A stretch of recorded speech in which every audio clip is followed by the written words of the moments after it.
After months of anticipation, it is finally here. Euro 2024 kicks off in Munich on Friday the 14th of June, when Germany hosts Scotland for the 17th edition of the Championships. I'm Tom Carnduff, joined by Joe Townsend, Jake Osgathorpe and James Cantrill for a This Week's Acca special for the tournament.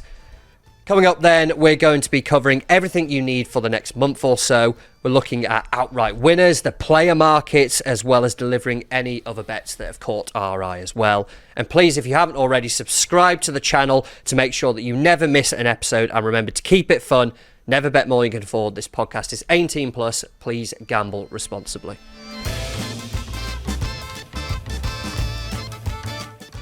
Let's start off by the most natural place to go. I'm looking at the odds in front of me here, and maybe I'm wrong, but England are top of the outright market, 3-1 across the board, 11-4 short in places to win Euro 2024 and end all those cliched years of hurt.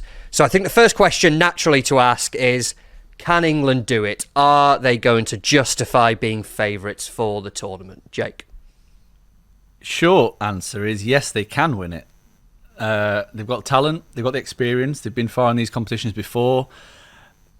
Just worry about that semi-final. If everything goes to plan, like seedings work out as they should, France and England both win the group, then they both play in the semi-final against each other, which that's just a big worry. Because I do look at France and think that they are probably the only team that I would personally favour over England. And for me, I think England can win it.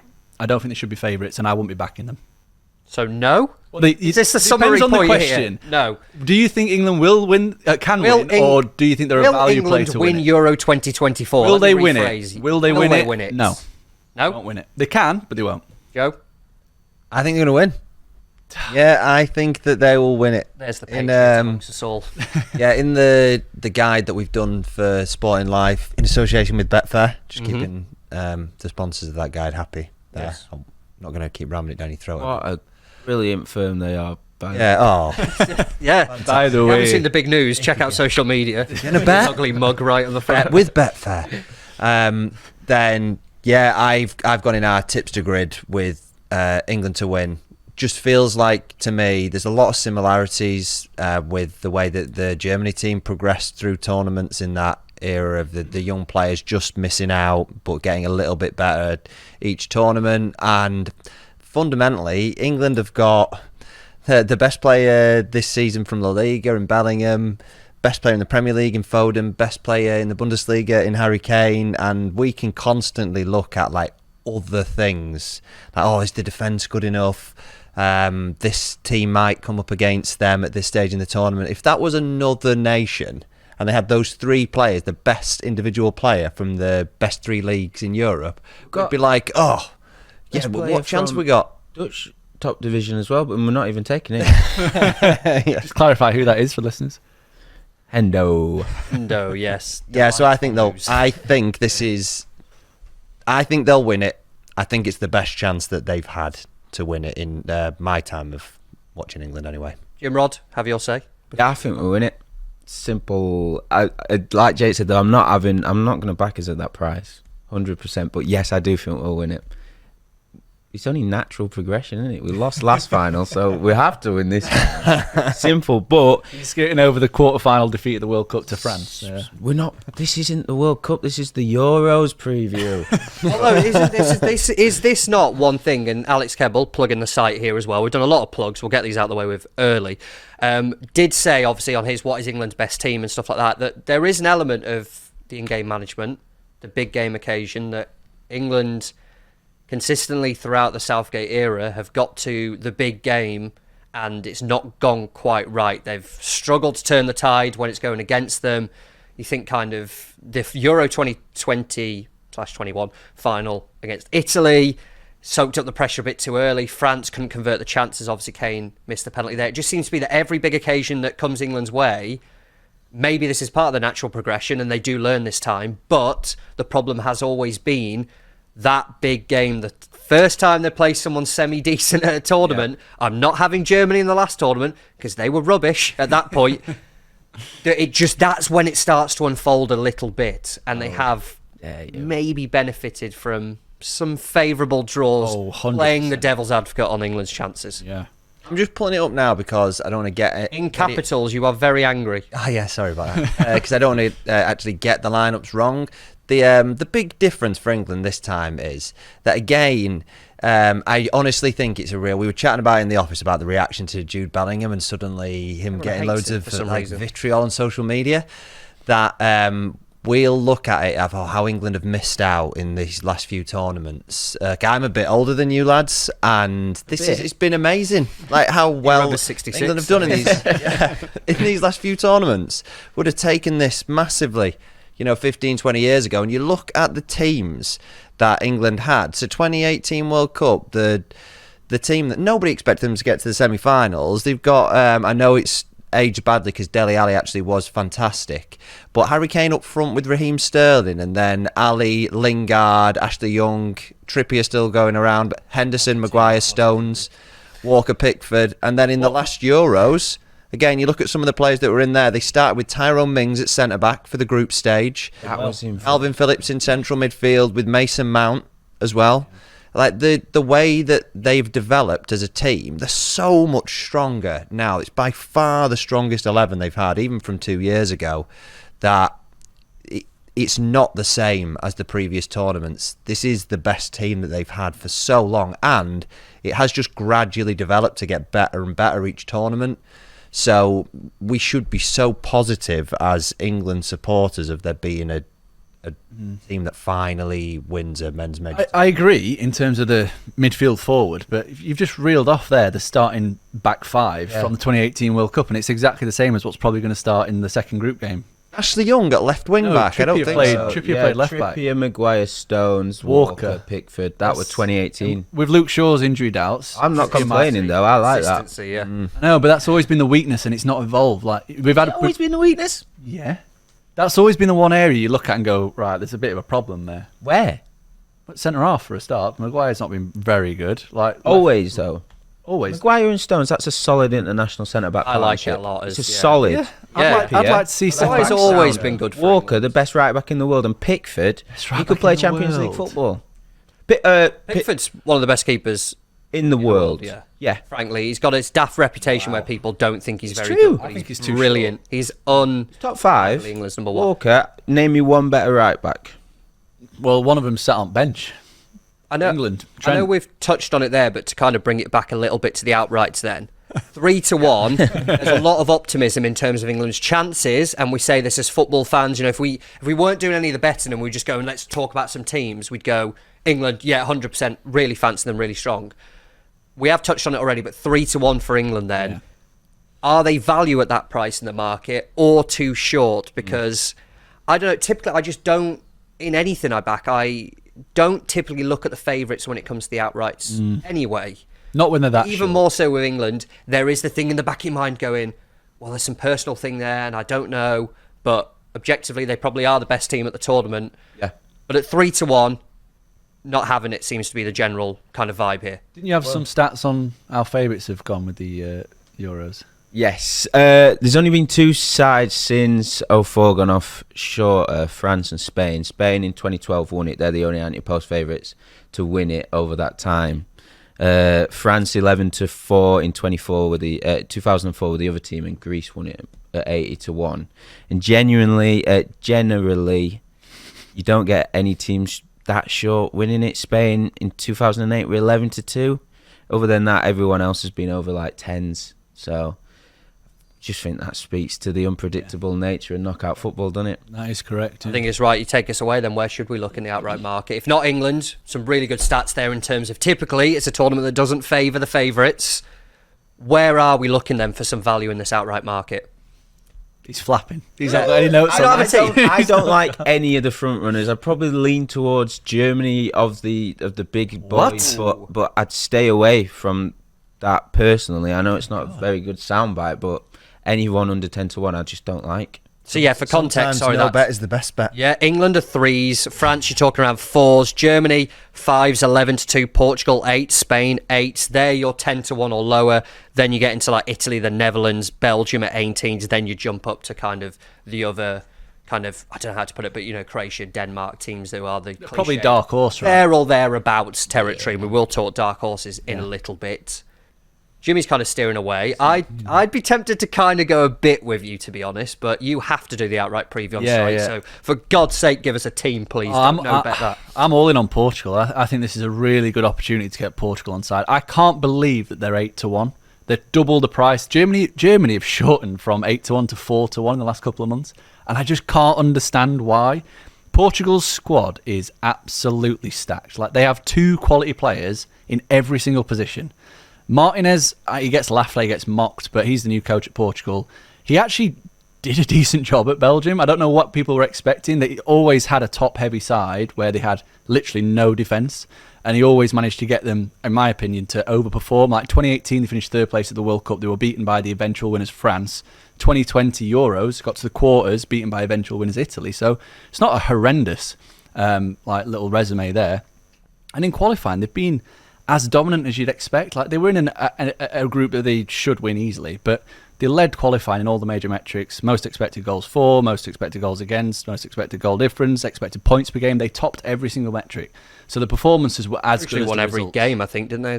Every game. Yeah. And then most importantly, if we look at this, the groups that they're in and the route, like, it's straightforward in my opinion. Czechia, Turkey, Georgia in the group stage, and then the route to the final looks pretty doable. I mean, they've got a 3rd place team in the round of 16. Probably the Netherlands, if you depend on your bracket, in the quarters, and then Spain in the semis. And I'd fancy Portugal to get past all those sides. And I think Martinez, he could be the man to get them over the edge, because I think his in-game tactics switches are a lot more acute than quite a few of the managers at the top of the market. So I'm all in on Portugal. I think they should be half the price, personally. Just siding with England or anyone else? No, I'm the same. Portugal. So I know that Jake's tipped it up in the guide as his number 1 pick, and I did similar at the beginning of the year. So I had to do for Sporting Life bet of 2024, and I actually thought that Portugal would have shortened by now because they were 8-1. So I just checked this morning to see when it was that I sent it. It was the 12th of December. And I thought, there's no way Portugal are going to be 8-1, because I would tend to personally, I don't know how anybody else would look at outright markets, that you look at whoever's like the really short prices in a cluster at the top, and I would just draw a line through them straight away. So there's England, France, Germany that are down there between like 3 and 5-1, and then Portugal are in that next little grouping at 8-1, and realistically your winner's going to come from those nations. You're not going to get someone like Denmark or Croatia, and then we've got the teams at like 14, 15s. I don't really fancy any of them, and for exactly the same reasons that Jake has described, but the one bit that he left out is I just think it's quite incredible that Martinez has managed to turn Ronaldo round from looking like he's going to fall out with the entire squad at the World Cup. Basically cost... He got dropped, didn't he, at the World Cup? Yeah, cost the old manager his job. It was a complete circus. They got knocked out by Morocco. They've come back, scored 36 goals in qualifying, conceded 2. Ronaldo's scored 10 goals in qualifying. And just that, really, international management is man management in the main. They've got a brilliant squad, so they're the bet for me. A quick word on the teams you kind of haven't touched upon there. Germany have been mentioned, of course. They are the hosts. France are the side that battling England kind of at the top of the market. And Spain as well, around the 8-1 marker as well. I mean, for me personally, I'm leaning a bit towards Spain as current Nations League holder, that prestigious tournament. But a team for me that are just really kind of a nice international side, as we know. Would we kind of give them any chance, particularly France as well, who we've kind of glossed over, but a team who, I mean, have done it on the world stage very recently and have got a really good track record at recent tournaments? Yeah, they've got a chance. It was a toss-up in the outright between them and Portugal. I just thought Portugal had just a lot more strength in their squad and in their starting 11 per se. You look at Spain's 11, it doesn't really scare you. There's a couple of good players in there. Obviously, Rodri's the linchpin in the middle, but apart from that, all the players are just kind of like, I don't think any of Spain's, probably not any, but probably half of Spain's team don't get into Portugal's 11, don't get into France's 11, don't get into England's 11. And obviously, you can't just say they're not going to win it because of that, because it's a team game. But I think when push comes to shove and they meet a nation that are on their level or slightly above. I think they'll fall a little bit short. They are interesting because the squad it looks nicely balanced. The squad, there's a nice bit of youth, a nice bit of experience because they're trying to get in the next generation. Obviously, from the previous years, they've not performed too well, but they are in the group of death as well. Again, alongside Italy and Croatia. And granted, I expect them to get out of that, but it's just, do you want to take that risk? Because if they finish second in that group, they fall onto the same side of the draw as France and England, and then you obviously got to beat both of them to get to the final. And if they win that group, then they're going to have to play Portugal in the semis. And like I said, I fancy Portugal. So I swerve clear of Spain. I got a bit nervous there when you said about Spain and half the team not getting to the Portugal squad. When you opened with Portugal, I thought we were going to cause an international incident here. So let's quickly move on. Iberian semi-final. Yeah. A lot of love for Portugal then, it seems to be. England fancied, but maybe not at the price. This seems to be our general verdict on the outright market. Hey, you didn't answer, did you, about England? Spain, England, no, not at threes. No. Not for me. Given you like German football, what do you make of Germany's price right now? Because I can't get my head around it. No, not really. Not for me.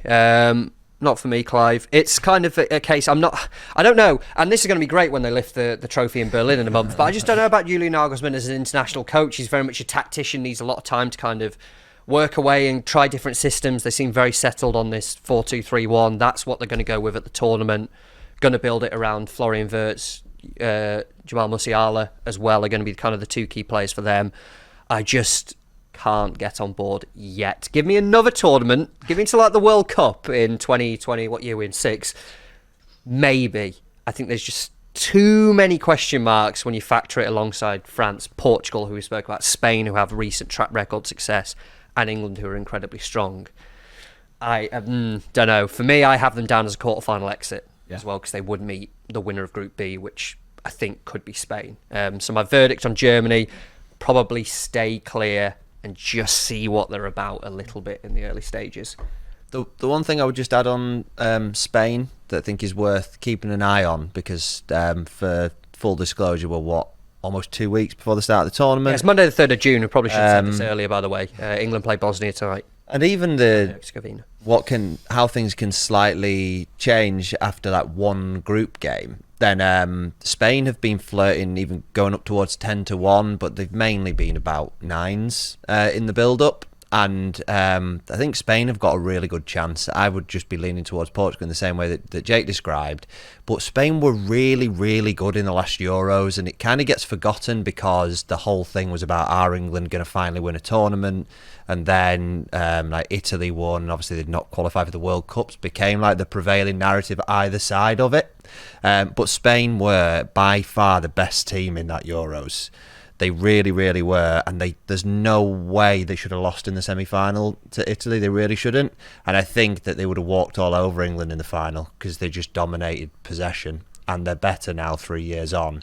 So it would be a surprise for me. Different gaffer though, innit? If they're not they just tend to replace with a similar type of coach, don't they? They churn them out. Yeah. So I'd be surprised if they don't do really well. Also, how weird is it that Spain have been drawn in the same group as the two teams that they beat on the way to winning the Nations League? Beat Italy and Croatia. There's a lot of this. In terms of teams playing. Denmark and Slovenia are in the same qualification group. France and Netherlands are in the same qualification group, so the seeding's a little weird. Portugal seems to be, it does make you think, doesn't it? Just do your own research, that's what we're saying.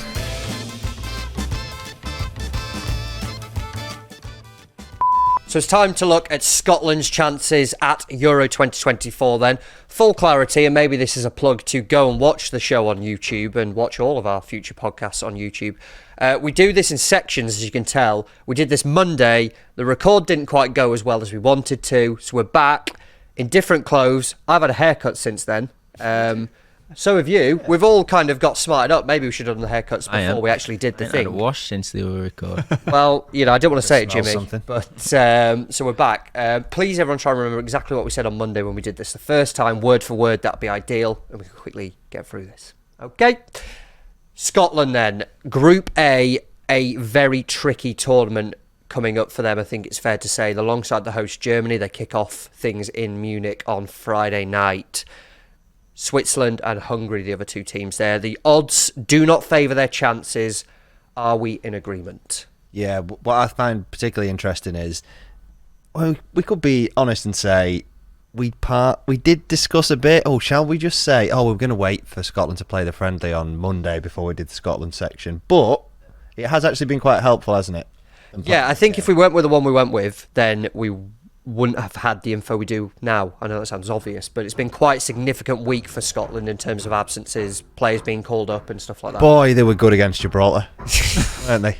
Hey? Just about, yeah. Wow, they really, really showed good defensive solidity against Gibraltar, which sets them up well for a bloody difficult group in the Euros.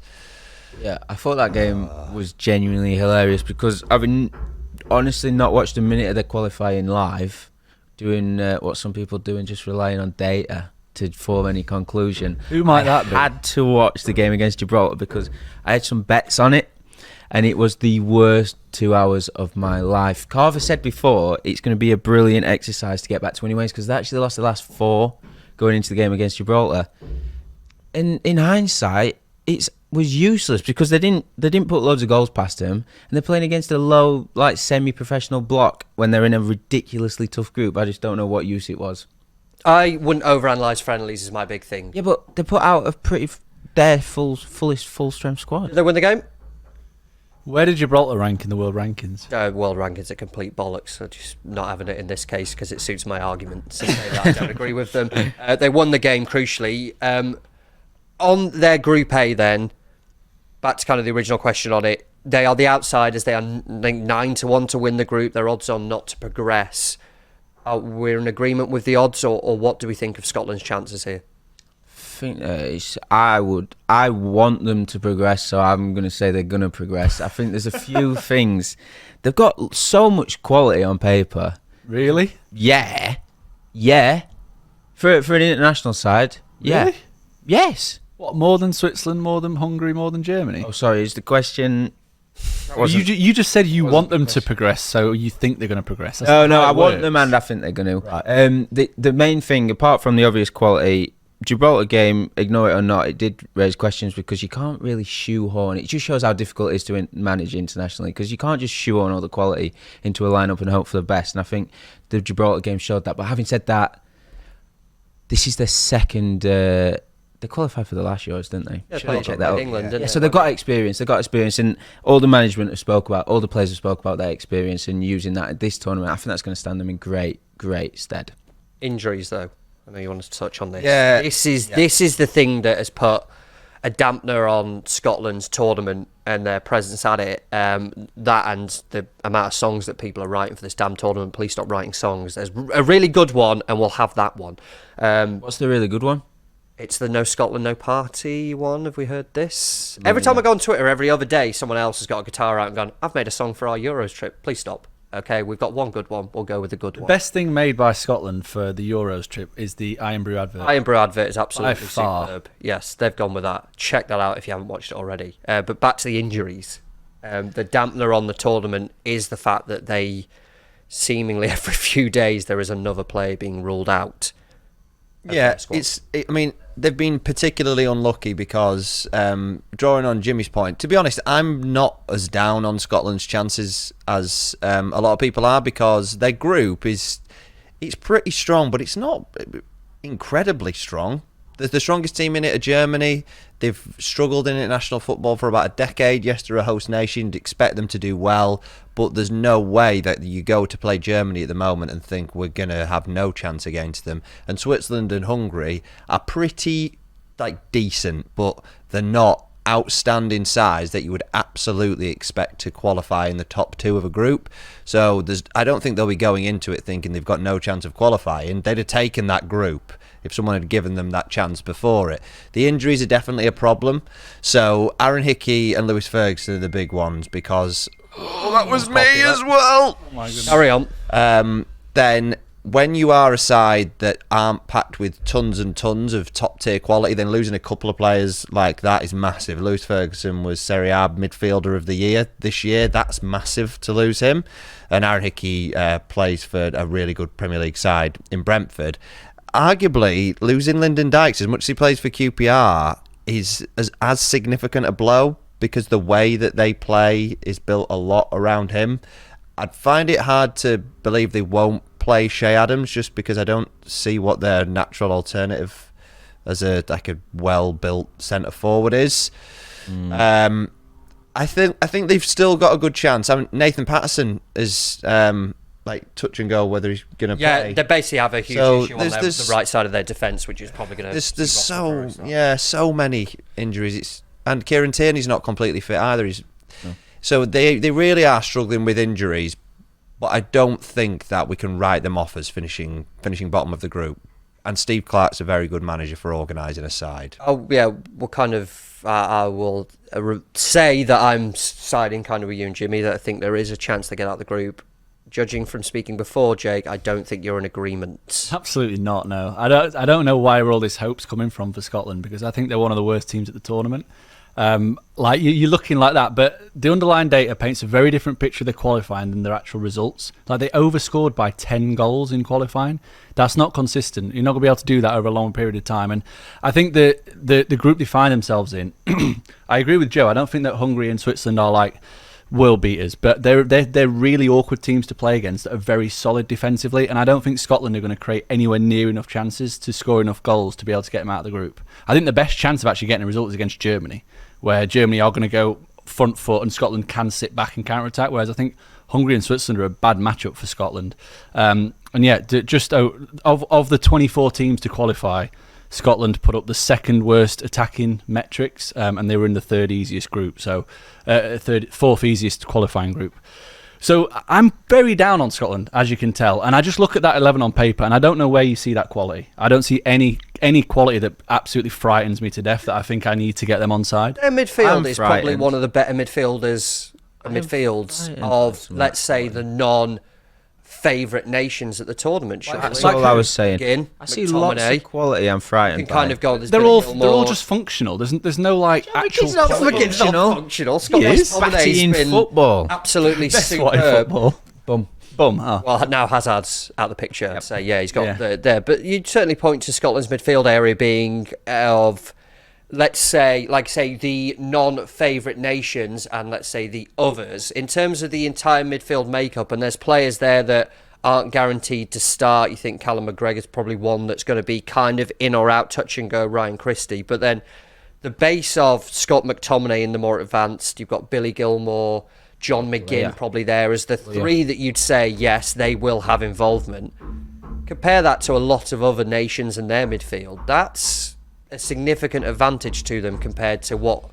I don't know what you put... I don't want to say like your B-list type nations, but your non-favourites at the tournament, the best of the rest, Scotland's midfield's got to be way up there in terms of that makeup. I have to disagree with you. I'd put... Do you know that to the Scotland team, you look at it even with the injuries...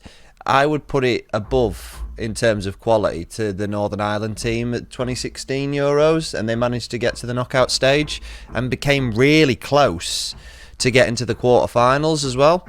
So, did they get to the quarterfinals? Or they got round of 16. Yeah, they just lost it, but they played really well. They played really well, and I just don't think that when 3 teams get out of the group, you need to have that good a team. If you've got a few good players, you can be well organised. Clark's going to set the team up in a similar way to how Michael O'Neill had set the Northern Ireland side up. As long as you're not in a group that is really strong. Having England and Croatia in your group at the last Euros, when you've not been at a major tournament for 22 years, was always going to be a real struggle. And then it all came down to playing Czech Republic, and they lost the game. Yeah. So this time they've got 2 opportunities against sides that aren't that strong, and they have to take one of them. So third place rank on that quickly, because the schedule actually goes against Scotland in my opinion, for that, because they played Germany first, and the chances are Germany are going to beat them. Puts them on the back foot immediately. It means they're actually going to have to attack against Hungary and Switzerland, and they'll absolutely love that. Hungary love to sit back and counter-attack. If Scotland have to go at them, Hungary are going to tear them apart. That doesn't mean they're going to go at them to beat them, though. No. Yeah, I don't see in that. Case, a draw, like Hungary. I don't see that happening at all. A third place that we touched on there. Obviously, now you get through as a third place team in the last couple of tournaments. 2020, Ukraine went through with 3 points minus 1 goal difference. 2016, Portugal went through as a third place team. 3 draws, wasn't it? 3 points, 0 goal difference. Northern Ireland, 3 points, 0 goal difference. If you win a game at the tournament, there is a chance that you do progress, and we're talking Scotland's progressive chances here. Germany doesn't look like, I don't think it'll be an absolute wipe the floor job whatsoever. No. This could be an incredibly close game in terms of the outcome. If they lose that, you're only talking -1. Victory over Switzerland, victory over Hungary.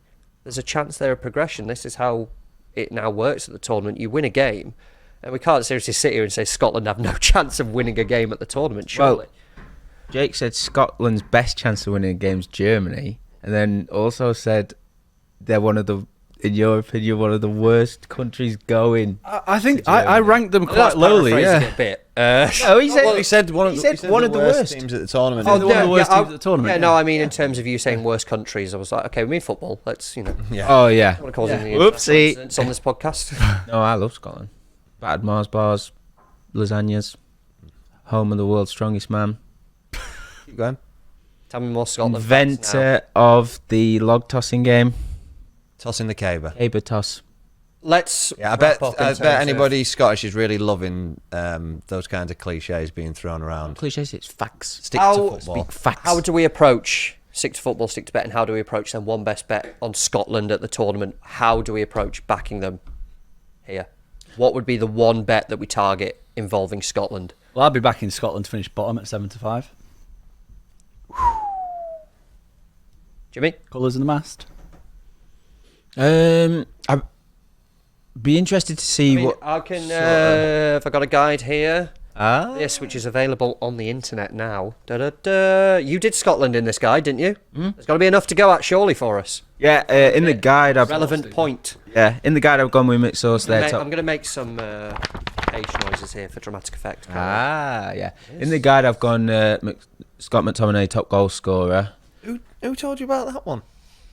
How did you research that one all by yourself? Yeah. Oh, nice. Scott McTominay, top scorer. I feel like there's an undertone. I mean, there. even more so now without Lyndon Dykes. Without Lyndon Dykes there, this has got a great chance, surely, with Lawrence Shankland's kind of mixed international form. Oh, if only there were a pound for pound, identical replacement for Lyndon Dykes available for Scotland. Oh, who could that overlooked. be? Surely he's got to be in the squad then. Surely, you'd like to think. Yeah, Premier League as well until very recently. You bastards. No, but my favourite bet involving Scotland, I'd be interested opening game to see what sort of underlines are available, because I think that's going to be tight. But Lyndon Dykes' absence has scuppered this a bit, but Andy Robertson, top assister. Yes. You're looking at 3 assists to get some of that sweet, sweet place money, so assist some goals, Andy, please. So we've got there Scotland finished bottom of the groups, one of them Andy Robertson, top assister, I think, at the tournament, because it's something daft like about 200 to 1, something like that, isn't it? So massive. I'll put that up as Jimmy's best bet. How are we approaching Scotland? Yeah, I'd be taking a McTominay goals line and just seeing how it plays out right up to the start of the tournament. I'm probably going to go back on what I said only about 5 minutes ago, thinking about Shea Adams starting, and I just wonder whether Steve Clarke might think about taking a similar approach to what Ten Hag ended up using in the big game towards the end of the season for Man United, and pushing McTominay really, really high up the pitch, given the fact that he scored 7 goals in qualifying, and then just working out, if there's no Dykes, trying a few people in training who just fits best with him. So making him even more of an attacking threat, which makes this bet even more enticing. And it's a bit more fun, isn't it? McTominay, Robertson, the players to target. I'm just going to take Scotland to qualify from the group, at 10 to 11, just because of the price and the way the tournament now works. If you win a game, you could progress through from the group. So I'll just take them to qualify for the group. You're talking 10 to 11, even money, depending where you go on that one. Mixed opinions then on Scotland's chances at the tournament. They kick things off against Germany on Friday the 14th of June. They open the tournament for everyone there. Coming up next, we'll look at a few other teams who could surprise, and we'll talk dark horses.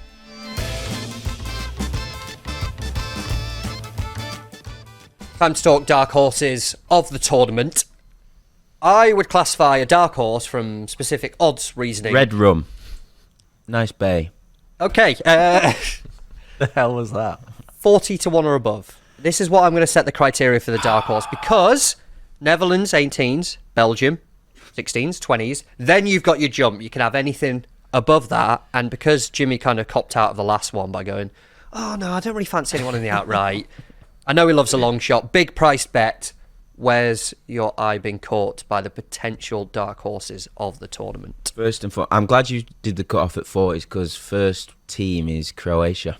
Yes. How many are you going for here? First team. I've got two. I've got a long one and an even longer one. That is a long one, to be fair. Are you putting forward Croatia, by the way? Absolutely, yeah. Good. I'm Take it away. astounded by the price. Yes, I would agree with you fully on this, but I start off with the only bad thing. They are on a bad side of the draw if everything goes to plan with the group finishing, aren't they? With France and England and the big boys. But apart from that, good squad, big tournament experience. Look at the last 4 results: round of 16, runners up; round of 16, third place. Yeah, just highlight to everyone what the finishes were in the Euros for us, please. 2 round of the 16s. Right. So they've not got past the round of 16 in the last 2 Euros? No. Okay. But I won't worry about in that. between, I'm just checking. runners up at the World Cup and then third place at the World Cup. And that's because the Euros is a tougher competition to win than the World Cup because there's so much more dross at the World Cup. What? Well, how many spots do Europe? What? How many spots do Europe get in the World Cup? 13. You've got 24 European nations here, and some good Are you teams saying missed all out on the World Cup. 24 European nations? No. But it's harder to win the Euros because there's a lot more quality. I'm going to have to get the world rankings up to completely floor this very soon. Fine. But like Italy, for example, reigning Euro champions, didn't make it to the World Cup. Like they would have been a better team than some of the crap that came out of, I don't know, North America or something. Ludicrous. You're on a mission here. Jimmy, do you have anything else to say about Croatia before you No. I just rudely wanted it interrupted? short. Yeah. I mean, what I will say, I will add to Croatia here because it feels weird calling them a dark horse because of the World Cup finishing. And kind of research into the tournament and stuff like that. Talk I went to in October. Someone from FIFA's analytics in-house department was there. Kind of did a debrief of the Qatar World Cup. I know it's a much easier tournament to win than the Euros, apparently. What exactly were they debriefing? They were talking about... I'm not going to make a joke about it. That they were talking about kind of the key metrics come out of the tournament, any patterns that were very interesting. And the one line that really caught my eye, and I will just read it word for word so I don't get it wrong, that I had it written down. Defending in a mid-block proved to be a popular out-of-possession strategy for teams that made it through to the latter rounds of the competition. All 4 semi-finalists preferring the mid-block as their dominant phase with or when without the ball, I should say, and exactly the definition occurs when the team that does not have the ball connects the defensive line of their team shape and holds a collective position in the middle of the pitch. Not quite parking the bus, but really packing that area of the pitch. And it is quite interesting then when you look at it. Which takes me nicely to Croatia. That all sounds like football management speak to Yeah, me. I know you hate that. Basically, I know you hate that. let's call it tournament football. Yeah. Teams who do tournament football well typically go far in tournaments, and Croatia's average team length No way. and average team width was the most consistent with the overall World Cup tournament average for mid-block compactness.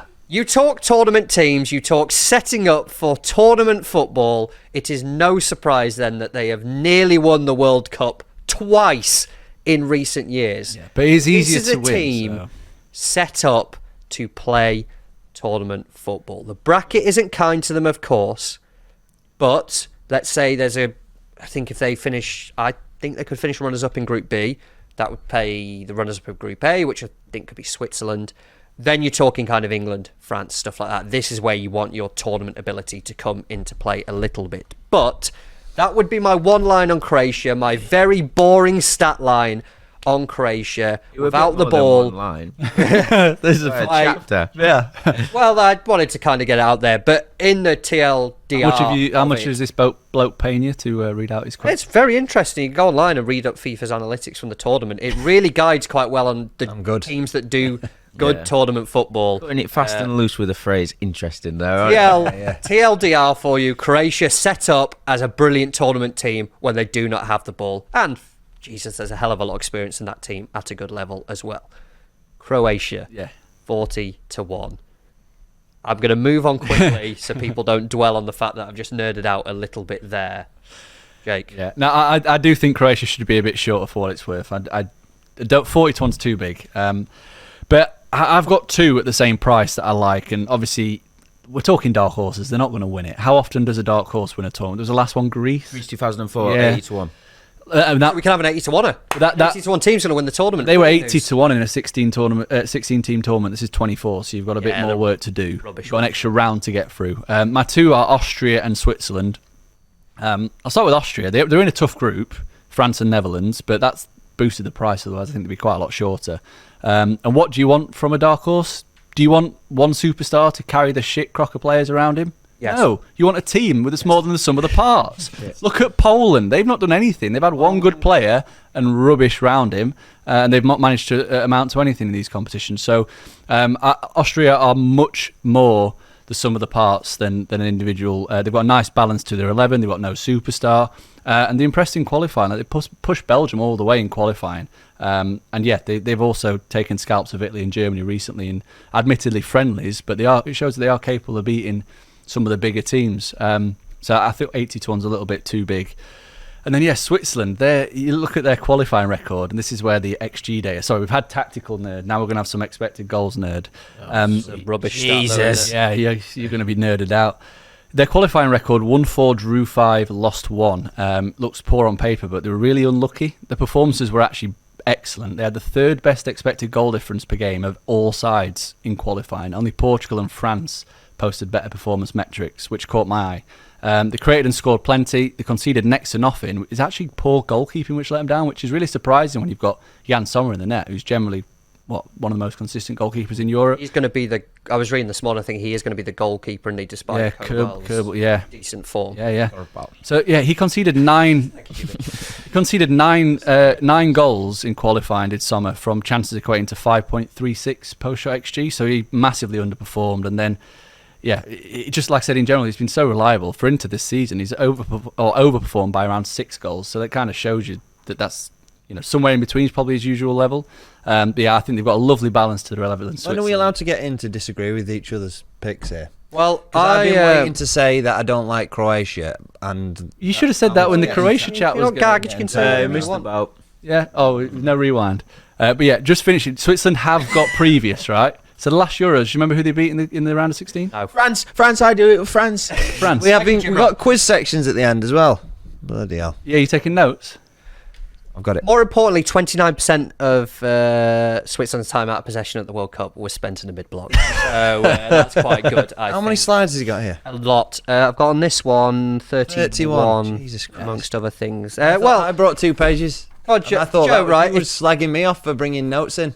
Croatia. We didn't even have any notes on the outright. So let me just clarify. Croatia, no chance. Switzerland, no chance. Austria, no chance, according to someone. Who has got a chance? Who's the dark horse then? Who's the dark horse of the tournament? Croatia. I just want to go back to Croatia for a moment. Rewind. Croatia. I think Croatia do well to get out of the group. So having them as a dark horse. Right, for anyone listening, not watching, Tom has literally had a hands-on-head moment right there. Yeah, Croatia. He got beat to the top of qualifying by Turkey. You go through the qualifying results. Drew with Wales, lost against Turkey, scraped a win against Armenia. Really poor qualifying performance. Anybody else would be looking at the way that they've qualified and saying, "Oh, they did amazing in qualifying. That's why I love them. They're going to do so well." But Croatia were like, "Oh no, it's fine. They didn't even win the qualifying group, and they had some really poor results." But we're just looking straight past that. They're about 100 years old, the players in their squad. So it's all just going to aggressive out of possession in one tournament. And they haven't been past the last 16 and the last 2 Euros. You're wasting your money on them, everybody. Come on then, who are we going then? Waste your money on Hungary instead. Oh my That's where you want to go. God. Yeah, Hungary, 125 to 1. Yeah, let's be honest. These dark horses. I explained it in the outright section. What we're getting to is this is a huge waste of time. This section, anyway. Yeah. But we want to give one that someone state. You go, oh yeah, maybe you can root for. Hungary have been consistent and gradually progressing since Marco Rossi took over. Had some really strong results against big nations in the Nations League, and at 125 to 1, feel like that's a bit of fun to get behind. Where you're not going to be. Do they get out of the group though either? Switzerland and Germany. They've just got to beat Scotland really to get through, right? 2016 winners Portugal didn't win any qualification game by more than 1 goal. Yeah. They only won 1 game the entire tournament in 90 minutes. Yeah, they won 7. For this! Also, they Don't won look at that 7 bit. out of Look at- 8 of their look at- games in look at the qualifying. He's left grid. that bit out, hasn't he? Scraped past Armenia, Albania, Hungary, yes? Yeah, I like Hungary. They've got Dominic Szoboszlai as well, who I think... the way that his season tailed off for Liverpool, bizarrely, I think it'll probably work out quite well. They had that little injury, then they come back, they're not quite fit, and then they're perfectly paced themselves for a summer tournament. And as I don't want to go through all the stats and bore everybody, but when our Euros guide, when our Euros guide comes out, then it plays out in his numbers absolutely everything: tackles, shots, cards, goals, assists. Everything goes through him. Callum starts. So, if he's on song, then they've got a really good chance of going deep in the tournament. It's the price that gets me. 125 to 1. They're a good team, consistent. Results against England and Germany in the Nations League. I like it. So I'm going to take the Hungary bottom of Group A and Croatia to win Group B double, just for some interest. We'll move on to talk players very shortly. Rod, do you want to say something before we move on? Yeah, I got a big, fat, massive dark horse. Oh, God, you didn't say your other one, did you? You I were didn't. so focused on... I'm sorry, Jim Rod. Tell us where Please else to tell us waste the some other more one, money. and I will scroll to the bottom of these Albania. notes to have a look. Albania. No, it's not that far. 900 to 1 on the exchange. Betfair Exchange. Eh? What a lovely firm. Can I say Can I guess? Yeah. Slovakia. Yes, sir. Previewed them Insane. for the guys. So naturally, I don't know about you, but you have a soft spot for anyone that you previewed. No. Well, I've got hard spot for Slovakia. They ran Portugal close twice in qualifying, 1-0, 3-2. Portugal, your favourites to win it. They ran them just within a midge's tit. A drawing. 1 goal between them in both games. 5 clean sheets in 10. I'm pretty sure that means they played a medium to low block, Duff, man. You'll have to confirm. I will look into Slovakia's. Clean That sheets Portugal in half of the... 3-2. I know. Portugal had Yeah, 6.3 XG in that game. Yeah, and they were So 3-0 up and they just scored like twice. that But low block you didn't can't work. split hairs with your dark horses. Can you? They got Milan... How do you say his last name? Skriniar. That'll do. Skriniar. Smooth operator. Dubravka. That's another name I'm sure you're familiar with. Hansik. Is he still playing, Marek Hamsik? Yes. Wow. 3 players all over the age of 35, so there's your experience. They've got Francesco Calzona. He's... For the pizza lovers. Yep. Well, Calzone lovers famous rivalries of the pizza, aren't they? So he's Napoli manager now. But crucially, Group E, Belgium, obvious favourites. But you got Ukraine, Slovakia, Romania. Those 3 are each ranked outside the top 20. So I think that's a pretty open group. They managed to sneak through that, and they've got every chance of going all the way in my eyes. I don't know about you lads. I'm just relieved that he didn't say Slovakia and then talk about Slovenia for like 2 or 3 minutes. I was waiting for Benjamin Sesko to get... I wasn't going to interrupt him. I was going to wait till he got right to the end and say, that's Slovenia, mate. That would have been But textbook. they're the same price, aren't they, anyway? No, not Slovenia. I'm talking about land of the Slavs. Great people. No. Great nation. There's a Great. potential on their group that they play like Netherlands or Portugal or something like that in the round of 16. Beat them. Clean sheet. Right, one team then, before we move on. Just the one that you can back for your dark horse. Although, as Joe has tried to say, complete waste of time and money anyway. But apparently Slovakia are going to win it. Just the one team that we mentioned there. You're obviously going to go for Hungary, correct? Yep. Austria for me. Jim Rod, pick one of yours. Slovakia. I'll take Croatia then. There's the 4. Coming up next, it's time to focus on the players and we will talk Golden Boot.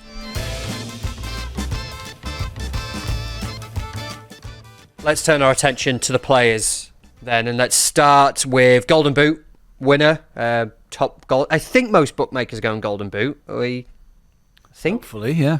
Yeah, Golden Boot, naturally you get the one winner decided by assists and then fewest minute played rather than your top goal scorer with dead heat. We will just go Golden Boot. Let's just settle it at that. The one player who's going to win the Golden Boot. Who'd like to open us up on this bit, or should I just chuck a name in? You chuck a name And in. we all go. agree. You go. We all get on. You go, you've written it. Belgium's Romelu Lukaku Say no more. surely a favourite for many in this. I know he's not in the odds. He is a best price of 20. You're looking at 18, 16s, stuff like that. But, I mean, he was 25s a couple of weeks ago, so this is shortening and shortening and shortening. For me, it seems the standout candidate in this Belgium's group is very good. We're expecting goals to be scored for them in the group stage, and I'll quickly get up my quick research of those who have been the top goal scorer in the tournament. The majority of it is done in the group stage. 2020, Ronaldo got 5, Schick got 5, 5 and 3. Schick.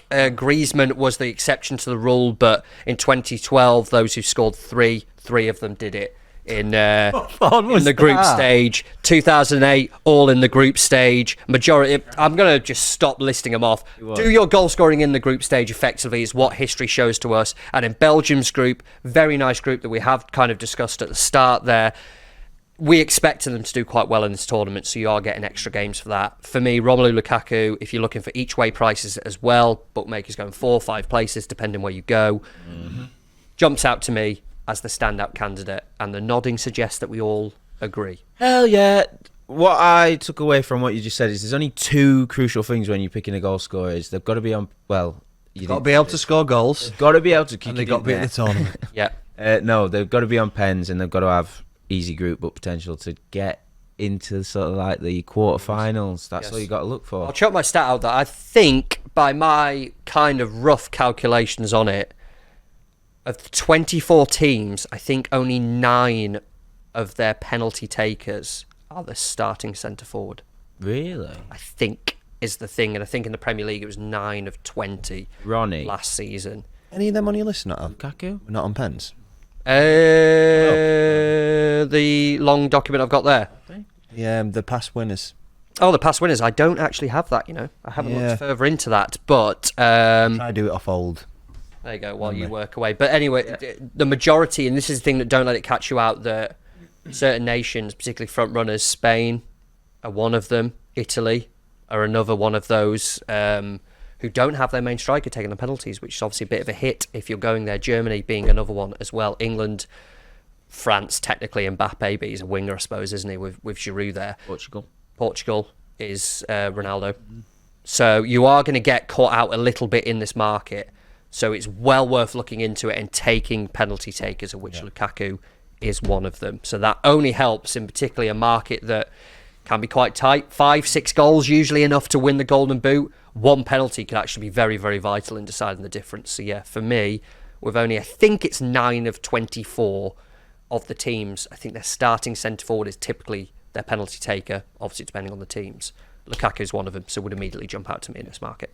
And you've not even touched on his qualifying stats there. Well, yeah, you can go for that. It's a lot. Did some football goals in qualifying. 14 goals in scored an 500 minutes, pretty much. Obscene amount. Sorry, mate. All right, thank you. I don't need it, but yeah. Yeah, and Belgium very nearly made my outright staking plan because they're drifting at the moment, 22-1. But my just big doubt is the defence, and Courtois has not been included, which seems a real own goal there from Tedesco, given he played pretty well in the Champions League final. Football lingo. But you like that one, did you? Yeah. But yeah, the defensively they've got question marks, but that just means that they're going to have to score goals to probably 3 goals a game to win it, and they're more than capable. Look at the lineup: Doku, Trossard, De Bruyne, and Lukaku as a front 4. And yeah, we mentioned Lukaku scored 14 in qualifying. De Bruyne only played in one of those games, so he was doing all that without the supply of the best attacking midfielder in the entire world. So he should get plenty of chances, and like you said, group stage key. He should be able to rack up 4 or 5. 83 and 114 caps as well for Belgium. Lukaku, we've just got his numbers up there. 83 goals in 114 caps. It's actually mental. It is ridiculous returns on there. He's going to be a man possessed as well, because he single-handedly got them knocked out of the last major tournament by managing to somehow miss about 10 open goals. And who did he miss those open goals against? Croatia. Who somehow managed to get through because Lukaku missed so many chances. Learned the lesson. Yeah, it was unbelievable how he missed. It got to a ridiculous level how many chances he missed. because he was a bit unfit, wasn't he, coming in? Start the game. He came off the bench and then just tripped over. So there's no way that he's not thinking about that going into this tournament and making up for it. The price is just crazy. I can't understand it at all. It's continuing to short. Like we said a couple of weeks ago, it's 25s. You're looking as short as 14s in some places. 16s, 18s, 20s are available as well. There's any other names that we want to chuck out in the Golden Boot section as well? Anyone of the front runners, or do you want to go somewhere else? Front runners. Go on, Jim. Yeah, it's not really that imaginative. He won it last time, second top goal scorer in qualifying, but the blueprint of penalty taker, pretty easy group. Cristiano Ronaldo has to be a runner again, surely. Again, 14s you get in. 14s looks huge to me. Is that because there's some people at the top of them? I've not looked at the market like at the top. So for clarity, Mbappe's your favourite at 9-2, 5s. Kane 5s, 11-2. These two, I think Kane was slight favourite. It's switched, but it's basically 5-1 either way on those two. And then you get your jump to Ronaldo. Jude Bellingham. Yeah, that's interesting. Not sure on that one. Then you got Lukaku, Ronnie, Giroud, Griezmann, people like that. But yes, sorry, Jim, Ronaldo. Oh, that's all I had to say on the matter. Just Ronaldo. Ronaldo. Take Ronaldo. Yeah, I'm the same as Jimmy. Oh, it actually is. Okay. Yeah, I got Ronaldo at 14s, and that's been a stable price for a good 6 weeks now. It just feels like because there's two players so short, it's opened up a huge amount of possibilities for bigger priced Golden Boot winners. And I mean, there's every chance Mbappe's going to win it, isn't he? But if you're getting up there around like 15-1 or above, then the place money's really good in this market. So it feels like a really sensible way to go. But it's just mad to have somebody at 9-2 to win the Golden Boot. It feels exceptionally short. But I'm on board with Ronaldo, probably ahead of Lukaku, to be honest. Anyone else? Any ludicrous shouts that anyone I've has? got a I'd say couple. let's get some A bit mad ones. You know, you're really looking towards maybe each way, but they could win it. As Schick shows, you don't need to be a short price favourite to be up there. I've channeled my inner punt and gone with some seriously daft shouts here. Zeki Amdouni at Switzerland, 150-1. So the caveat is he's not yet nailed down a starting spot, but he's come off the bench and started a few in qualifying. He scored 6 times in 490 minutes for Switzerland. And as I mentioned before, in the Dark Horse section, their underlying data was really good in qualifying. They created loads of chances. I think he can be quite dangerous. And you know what we're talking to place, maybe 4 goals. Switzerland play maybe five games. Definitely possible, and I fully expect by the end of this tournament he will be the starting striker because the way he played in qualifying, he kind of has to be. And the other dafty is Dominic Szoboszlai at 200-1. That looks massive to me because he takes literally everything. Yeah, penalties, free kicks, and we know he's excellent from dead ball situation. Everything goes through him. 4 goals in qualifying, as JT mentioned before. 200-1 for Hungary's best player, who basically they're going to give him the ball. He's going to shoot every opportunity. I think that looks a real big runner. And we kind of said at the start there, history's shown us the importance of just doing your scoring in the group stages. So naturally we'd all like a team that's going to have a few extra games, but it's shown that if you do the majority in your group stage, it doesn't seem like it's going to put us off backing anyone for the Golden Boot, right? Exactly, yeah. The only downside about, I guess, Szoboszlai is that he's playing in a Hungary team that aren't generally the highest scoring of sides, and they don't get involved in high scoring games. So if they are to win, it probably is going to be a 1-0-ish kind of game. Whereas at least Switzerland, I could see them winning, like, you know, maybe a 3-2 in the group or something like that. That'd be the only downside, but I still think 200-1's massive. We can't talk top goal scorer without Jimmy giving us something outrageous. We talk a big price goal scorer. You can't let this section pass by. Usually when we're talking goal scorers, you're very known for the just-in-case approach of what if the centre-back scores a hat-trick for the first time ever? This could actually happen, and you never know at 1,000 to 1, so I'll back it just in case. Surely there's going to be someone that you've got for us. Big price? We're just looking down the bottom of the market then. Harry Maguire's 1,000. I've actually not 2018, England were really good at set pieces. Harry Maguire, who's just been ruled out of England's first game of the tournament. Yeah, but that doesn't matter to him, does it? if you want a bit bigger, it's not massive, but 8 is Artem Dovbyk. You're just picking a name out of this. And which nation does he play for? Dovbyk. He plays for Ukraine. He's for Ukraine. Girona striker. Yeah, he's in competition with Yarmouk, who seems to be favoured internationally, but he's only scored 3 times in La Liga this season. Yeah, operating in the same division for Girona. my man Artem, he scored 24 times, got 24 last season. And again, they're in that brilliant group. Although they've got Belgium, they've also got Romania and Slovakia. So there's, as you say, every who are winning the tournament. he racks up plenty of goals early on in the competition. And if you can nail down that spot, 80s looks big. I have him down as Ukraine's penalty taker as well. Oh, shit.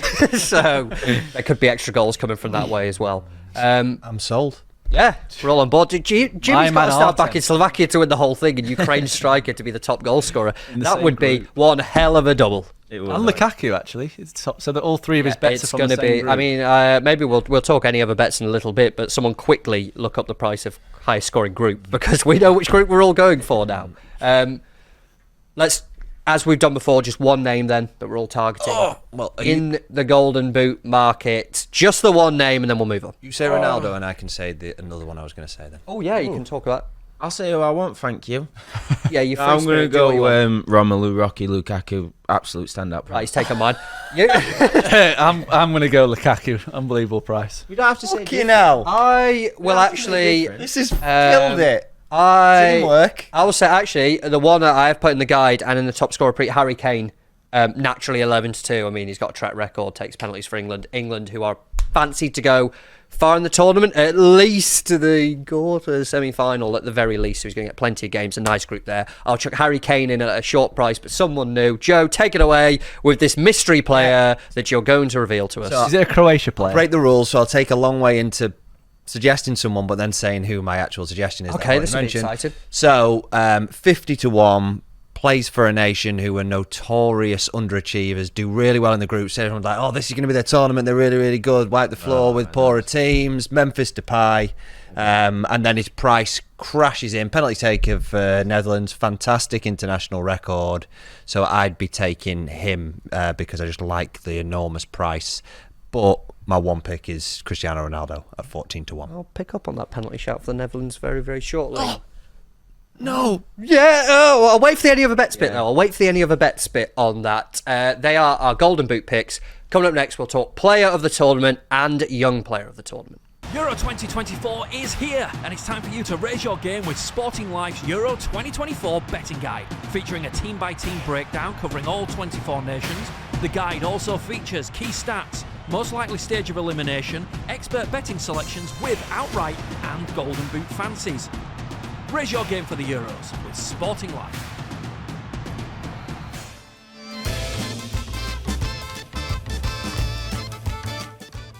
We'll stay on the individual players then. Time to talk individual awards. Alongside the Golden Boot, there is player of the tournament as well. Joe, I don't think you've kicked off a section yet. Where are we looking? We'll talk young player shortly, but player of the tournament, who catches your eye? The first one, pretty boring. It's not one that I would be taking at the prices. So Jude Bellingham, player of the tournament. I think he will win player of the tournament because I expect England to go all the way. And at 10-1, I like. I mean, it's whatever you're after, but I won't be backing that before the tournament. Does he win player or young player, though? I think he'd win player. So for clarity, Mbappe's the favourite to win. Then it's Bellingham, Kane, Foden. There's a lot of kind of, Tony Cruz is an interesting one, playing into a narrative there of Germany do quite well. And as I quickly try and switch markets to best young player, unsurprisingly, Jude Bellingham, much shorter from 10-1 player of the tournament. He's 7-2 for the young player that we'll talk about, and I won't mention any other names, but... So I think it speaks for itself why you would go after Jude Bellingham. So the interesting thing about the Player of the Tournament award is that it's always been a central midfielder that has won it at the Euros since the award first got created until Donnarumma won it at Euro 2020 for Italy winning the tournament. So it tends to be a team. You're gonna bring up Griezmann here. So Griezmann played Central as attacking midfielder. Yeah, Griezmann We can have it. You can Griezmann have played it. as a number 10. Central So attacking midfielder. What about the first winner? A non-striker, basically. What about the first winner? every player played either number 10 or all the way back to playing in front of the back four. Like that's every single player has played in that little channel of positions. And Jude Bellingham's going to play like high up the pitch in attacking midfield. No real difference in terms of position as Griezmann played. But the price that I really like is Declan Rice to win player of the tournament at 40-1. Don't think he really gets spoken about enough, like the importance of the role he's going to play for England this summer. And he cost £105 million last year. If we were looking at a player that another nation had spent that much money on, then you'd be thinking, yeah, they've got a great chance of winning player of the tournament. For him to be around 40-1 is crazy. And I expect that they will set the team up to allow him to be a little bit more aggressive in the way that he's going to play in an attacking sense, because as Arsenal have shown in the second half of the season, then he's a massive threat. And since Arsenal switched him to set pieces, he's just been rattling out the assists. So I think he's an enormous price in the position that you want, and expect him to have a brilliant tournament. Schmeichel apparently won it in 1992, but it was unofficial, so it doesn't count in terms of the central midfielders that get it. You've looked at my screen, so you're not allowed. Would anyone like to guess which former UEFA Euros player of the tournament was elected as a member of the European Parliament in 2014? It is, of course, don't all rush at once. It's 2004 winner Theodoros Zagorakis. The Greek midfielder was elected member of the European Parliament in May 2014. He's also president of the Football Federation. Well, from March to September 2021, so he's got into a career in politics. Sidetrack, Declan Rice, nice answer. Anyone else we're going for player of the tournament? Bruno. Future potential members of European Parliament, welcome. I don't know if Bruno well. Fernandes will fit that bill. It's a criteria for me, to be honest, when I'm looking at this award. Bruno Fernandes, 40-1 as well. You mentioned midfield. Jesus. Yeah, it's huge. It's absolutely ridiculous. Like, since Martinez has come in, he's adopted a few different tactics and setups, but Fernandes has absolutely loved life everywhere he's played. Like, it seemed as though the previous manager was struggling to try and shoehorn him into his starting 11, whereas Martinez has He played on the right in Qatar, didn't he? Exactly. On the front three. Which is really daft. Fuck. Whereas Martinez has actually managed to find a home for him in the 11. I mean, he was unbelievable in qualifying. 6 goals and 8 assists. So he was contributing and all over the pitch. And I think if Portugal go all the way, he'll have had to have some tournament, I think, as part of that driving force. And if Ronaldo wins, scores all the goals, then it's very rare you see a double top goal scorer and player of the tournament. We nearly had it at the World Cup, didn't we, last time with Mbappe? If France would have won, maybe he would have.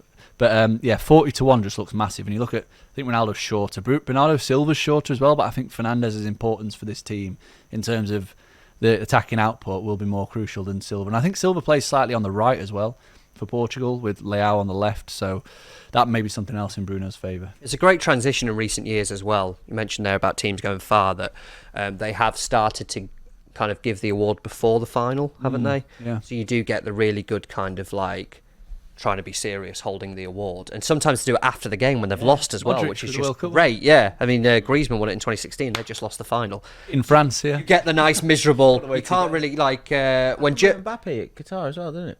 when Germany Top scorer, didn't he? Yeah. Germany got knocked out of the last World Cup, there was the your Budweiser man of the match, Kai Havertz. They've just been shinned by, was it Japan? They were incredible. And it's just like the miserablest photo ever, because you cannot smile after a humiliating group stage exit. The best one of those, though, was, like you said, at the World Cup. Mbappe had the top scorer, and Martinez had the Golden Glove, giving it the full on. Different ways to take the award there. Bruno Fernandes, a particularly interesting pick at 40-1. We've got Declan Rice was another one there. So we are Cheers, mate. Thanks for that. saying for the... I like that one a lot as well, for interest and fairness. I don't. The midfielder theme that we're going with. You going to continue it, Jim Rod, or are you going to chuck a spanner into the works? I've got nothing new to add, but Zidane, Iniesta, Xavi, Griezmann, 4 of the 6 winners, they just have the same sort of vibe to them all, don't they? And like Bruno Fernandes has to How be. so? Then what do you mean? Explain Heartbeat the of the vibe. side, razzle dazzle. They sort of encapsulate everything good about said team in said year. All of the winners, even Donnarumma. How many penalty shootouts did Italy win when they Won a won? couple, didn't they? Yeah. At least 2. Well, the semi-final and Built final. on a yeah. solid defence. Griezmann, he finished top goal scorer in the whole tournament. I can go on. Stop me, please. Okay, you got a name for us, or... Hey, no, just echo Bruno Fernandes at 40s. Yeah. He's actually drifted from 33s. He was genuinely 33 with like all your major firms. Now he's up to 40s, and I don't understand why. I don't know why. And do you Tell remember us why. the FA Cup final? He didn't win the award, but he did the assist. He dribbles, tackles, finished top in all those metrics. And crucially, he cried after the game in the post-match interview. That is crucial. And it's gonna that is vile. It just stinks of a player of tournament. If you're gonna be crying after like every knockout game, I think that just stands him. We'll move on to young player very shortly. Go on, Joe. I've got. Get your point in. No, you go. No, go No, on. you were No, going it to was say about an crying, weren't interesting. you? No, it was the interesting segue from what he was about to say then. but Okay, no, the I won't moment's say it. completely gone. Rodri. Yeah, I've Why have killed we it. not said Rodri yet Killed on the it. topic of midfielders that go there? You're going for your attack-minded... Well, not Declan Rice. You're going for your attack-minded ones. Rodri, for me, I think if Spain progress far in the tournament, which I would fancy them to be honest, Rodri has to be in the picture for Spain. Just everything will go through him. Really going to be a presence in the middle of the pitch. Also, we'll take some penalties as well, so maybe a few goals on his tally to boost it up as well. For me, Rodri, for that simple reason, sticking with a kind of Fernandes type theme.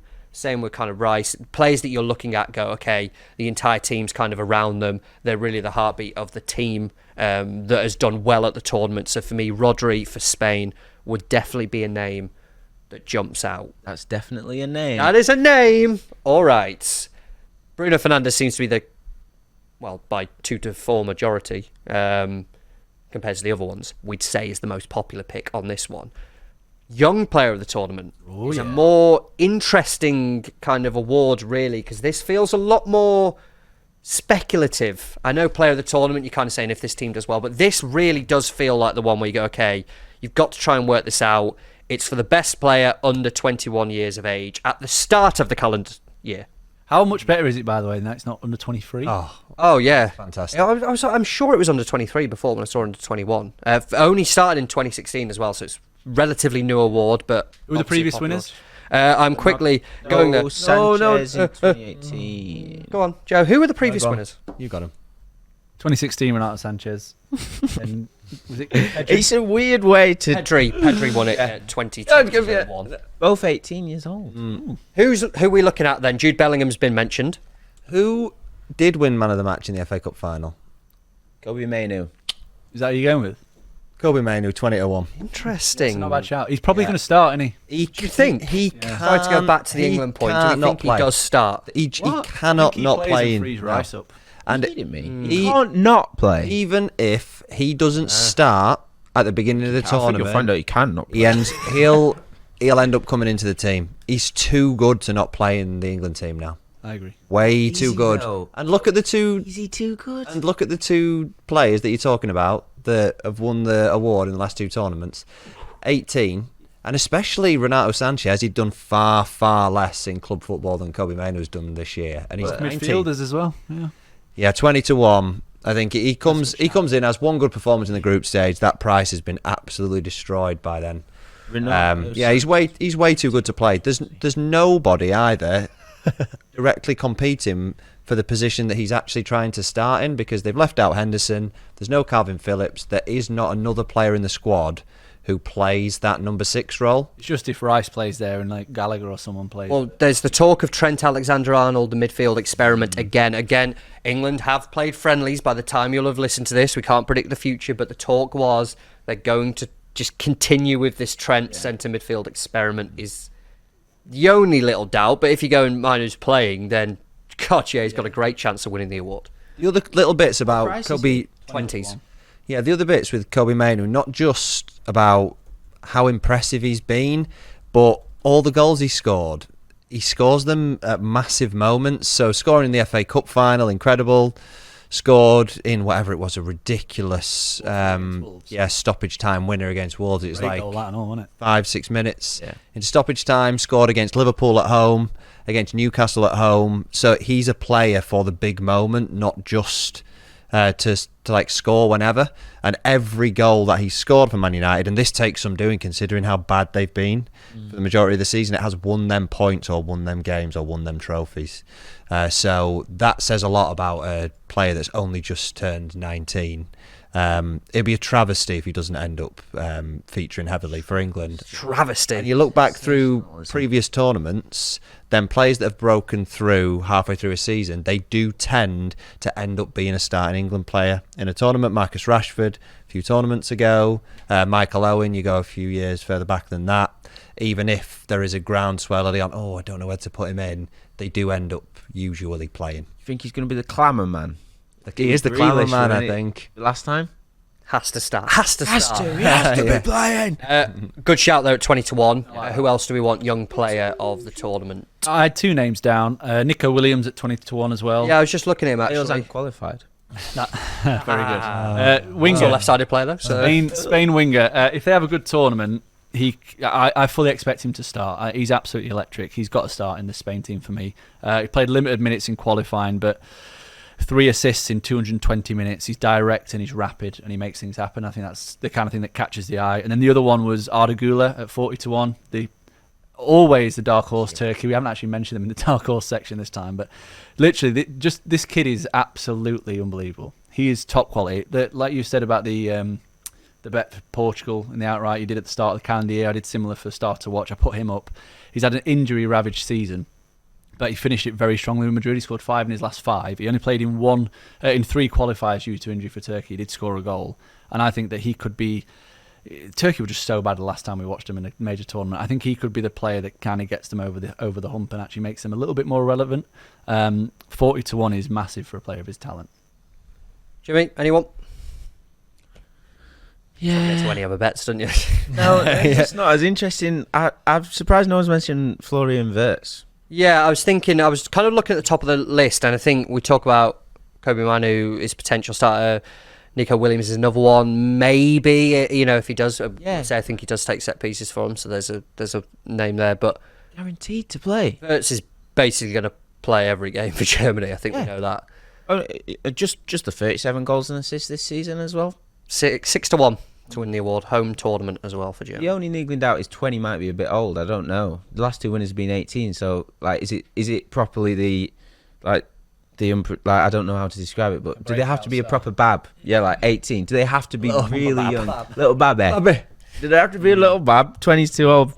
The other ones I've got jotted down: Sesko for Slovenia, not to be confused with Slovakia. What is he? 50s. He scored 5 goals in qualification.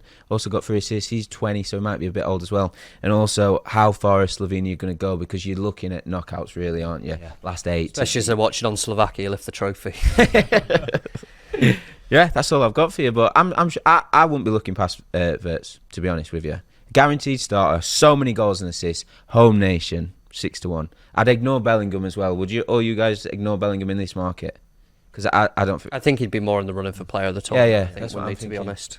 Yeah. Probably look elsewhere.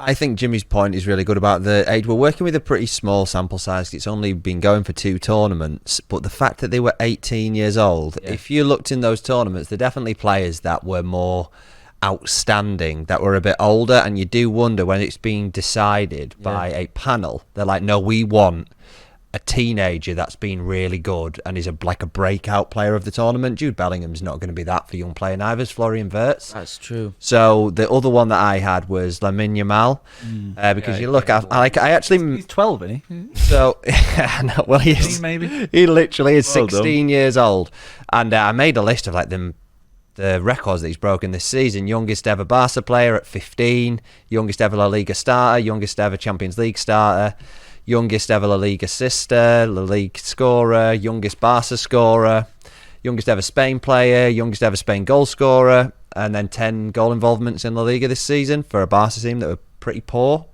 And I just feel like as long as you're getting double figures on him, which he just about is now, and I like that because I think Spain will do well. And, after this tournament, because it is only the 3rd time that they're doing this award, if someone wins it that's 20, then you can probably look at it at the next tournament with a different perspective. But I think that you want to be looking at a very young player to try to win this. We'll continue the theme then. One best bet of player of the tournament or young player of the tournament. You don't have to pick one for each. If you were just going to have one selection across these 2 markets, who would we go for? You said a lot of names, so pick just one of them. Kobe Mainoo, 20-1 young player. I'll take Bruno to win the player, but I think Kobe Mainoo might be one of the better shouts for young player. Jim Rod, you said a few as well? Yeah, I second Bruno. Gotta be. I'll go Rodri then. My suggestion, just to mix it up, I don't really have any particularly strong fancies as a young player anyway, so I'll take Rodri, player of the tournament. Coming up to round things off, we will talk any other bets.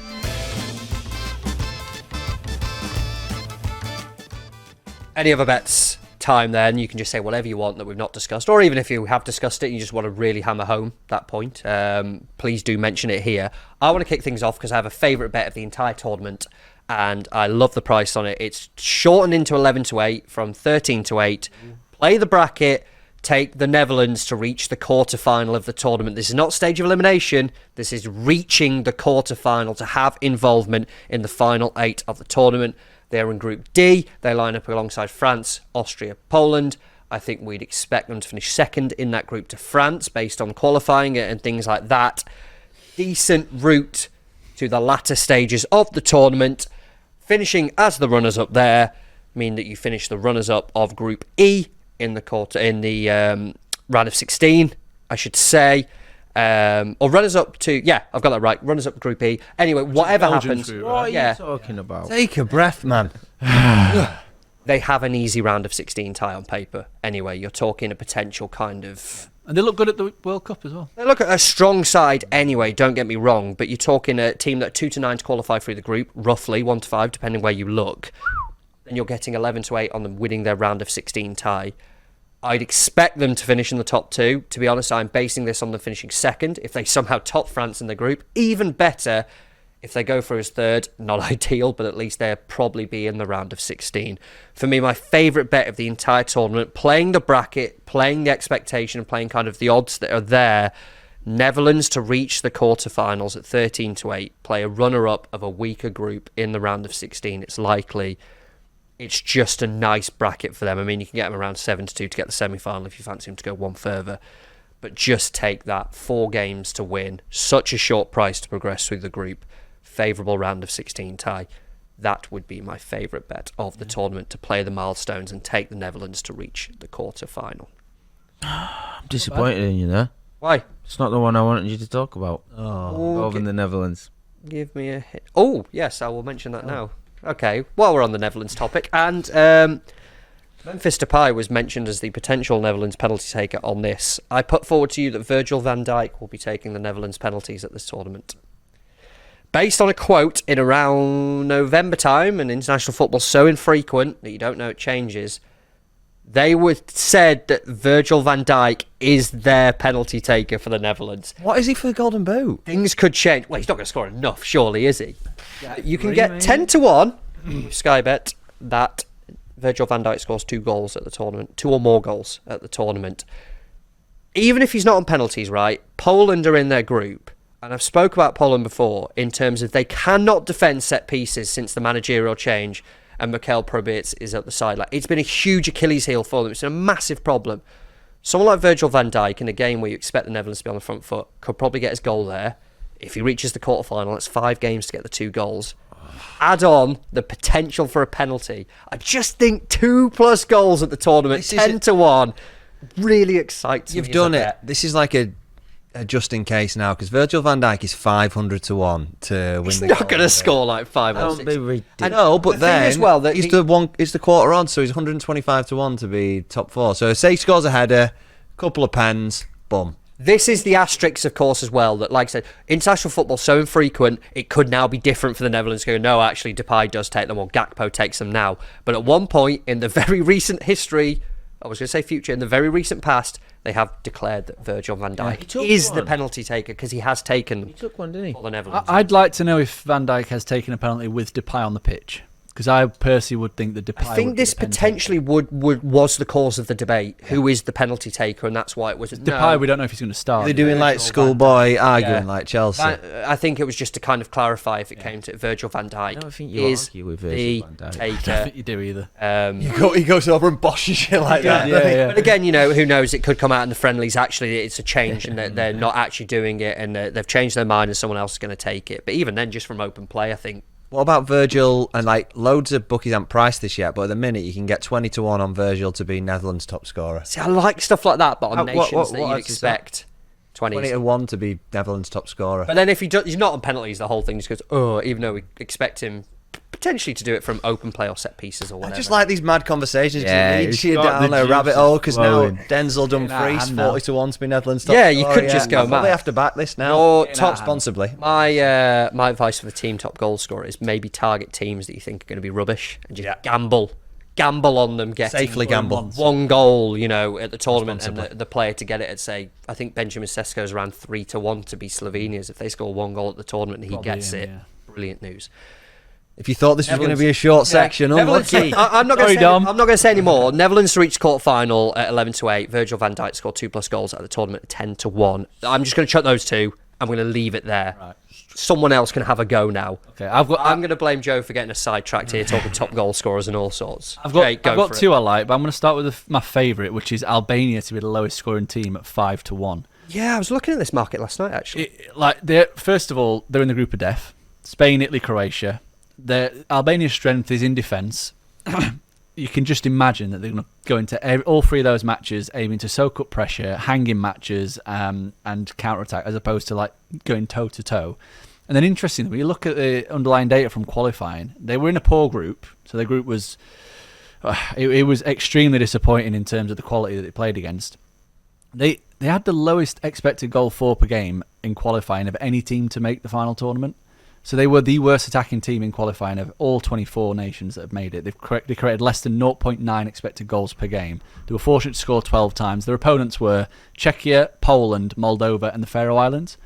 And they created 0.88 expected goals for per game. And that includes games against the Faroe Islands twice and Moldova twice. So they don't create a lot of chances at all. They're in a really difficult group. And I think 5-1 is massive. The only question mark is there going to be another team that scores 0 goals at the tournament? Yeah, they will want. I think Georgia would potentially be the only one. But then you're talking. It's not like it's I backed someone 0 goals, didn't I? Last tournament and it won. Because it is donuts. No, we were talking about it in the preview, yes. but I'd completely forgotten about it because it's one of those really. Listen, having a go at Jake. One of those negative bets where you can really squeeze out a bit of value because nobody looks to a team not to score, but it does happen quite regularly. I don't know if anyone's priced Albania not to score, but I will have a look. But if not, lowest scoring team at 5-1. I think that's got a great chance. Yeah, I like that. Joe?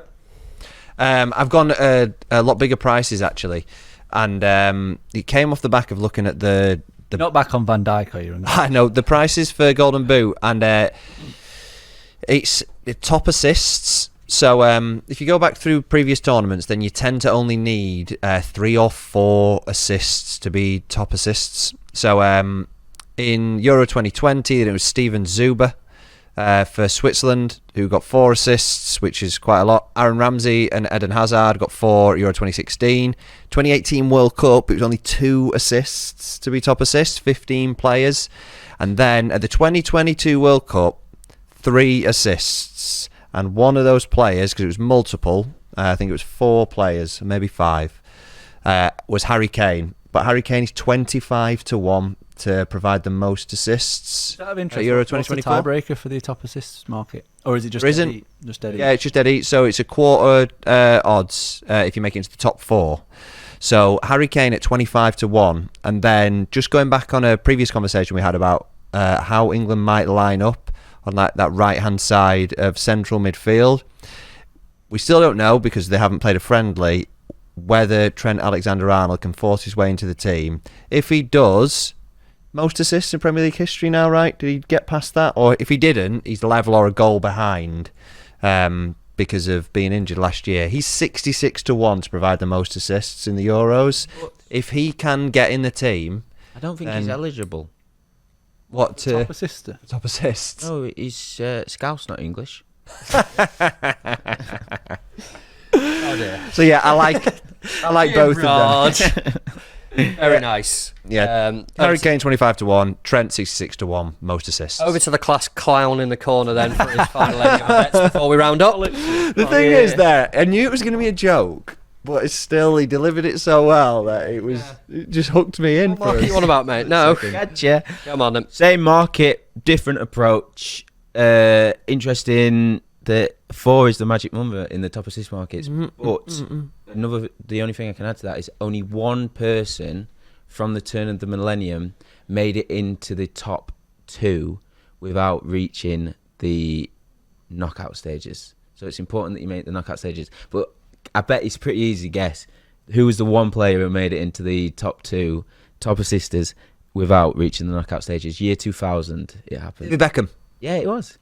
Wow, that was quick. Didn't even need the clue, mate. So you're backing David Beckham in the market, or Yes. what's the Back, what's the David. play? We miss you. Not dead. He needs his knighthood, doesn't he? Bloody hell. See some of the dregs that get it these He days. could have skipped straight to the. Actually, don't matter. Please tell us the name. Top assist, I've gone 200 to 1. Andy Robertson, Scotland. Obviously, gambling on them making it out of the group alongside Germany, but he got 3 in 6 games in qualification. 1 come against Spain, so that's all the proof you need. He can do it against the good nations. Average 0.55. And he will probably play more of a left midfielder. It's like the back 5, wing back. If Tierney or whoever goes in behind him, just shoehorning all the best players into the squad, he plays more advanced. The only thing I'm slightly concerned about now is there's no Dykes. Yes. Does he thrive best with a vocal point? Shanklin, don't they? Yeah, but he's not a big man, is he? Unless they call up Ollie Mack.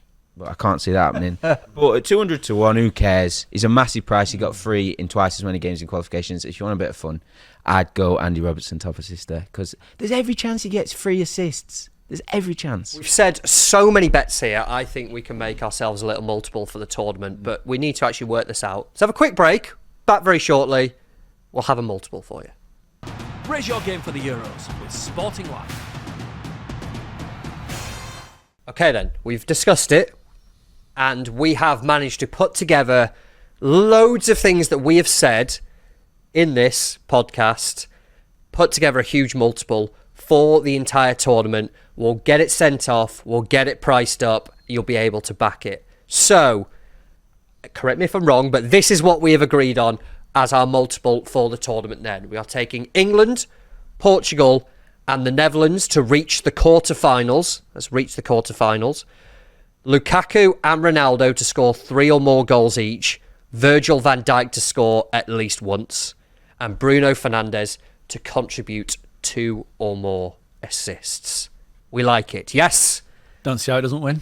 Bit unusual. Positivity there to finish it, the podcast. If you are having a bet on that or anything we've discussed here, or your own selections, of course, remember to keep it fun. Never bet more than you can afford. Please gamble responsibly. Where can people find the link to that? I was about to get to that bit very shortly, actually. I'm going to do the social media plug first, because the producer goes mad when I don't do the social media plug. Make sure you get in touch with us on social media. Search Sporting Life Football. You'll be able to find us that way. Head over to sportinglife.com/football. You'll find the link to back that multiple that we've created at the end there. All the preview content for the tournament that you need, including our shiny, new-ish, it's still new when you're listening to this, betting guide covering all 24 teams and much more. Everything we've discussed here and a lot more in detail there as well. If you haven't already, please follow, rate us on iTunes, Spotify, or your chosen podcast provider. We will be back, I think let's keep it vague for now, when the tournament begins.